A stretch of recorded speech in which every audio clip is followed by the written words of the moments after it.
पीछे क्या है सियासी मकसद? समाजवादी पार्टी क्या इस बहाने खुद को राष्ट्रीय पार्टी बनाने का ख्वाब देख रही है?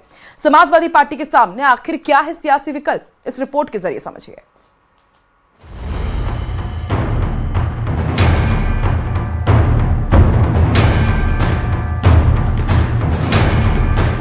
समाजवादी पार्टी विभिन्न प्रदेशों में जिस तरह से भाग ले रही है, उससे साफ तौर पर नजर आ रहा है कि पार्टी खुद को राष्ट्रीय स्तर पर स्थापित करना चाह रही है।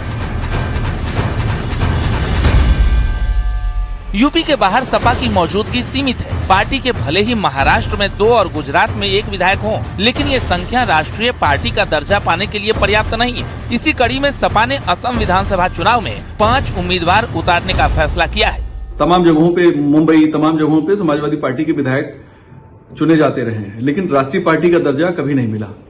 पिछले कुछ समय पहले अखिलेश यादव जी ने ये तय किया कि समाजवादी पार्टी को राष्ट्रीय पार्टी बनाएंगे और राष्ट्रीय फलक पर जो समाजवादी विचारधारा है उसको फिर से गति देंगे। वर्तमान में लोकसभा में सीटों के लिहाज से समाजवादी पार्टी देश की तीसरी सबसे बड़ी पार्टी है। असम के बाद माना जा रहा है कि पश्चिम बंगाल के चुनाव में भी सपा अपने उम्मीदवार उतारेगी, ताकि इन राज्यों के वोट प्रतिशत का इस्तेमाल राष्ट्रीय पार्टी बनने में किया जा सके।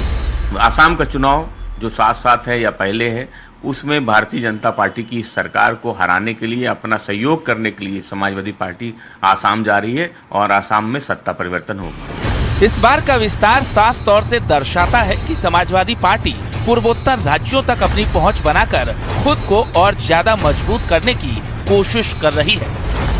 इसके पीछे तर्क यही माना जा रहा है कि विभिन्न राज्यों में अपने वोट फीसद को बढ़ा करके समाजवादी पार्टी लोकसभा चुनाव के बाद मिले परिणाम से उत्साहित होकर के खुद को राष्ट्रीय पार्टी के दर्जे में शामिल करवाने की कोशिश कर रही है।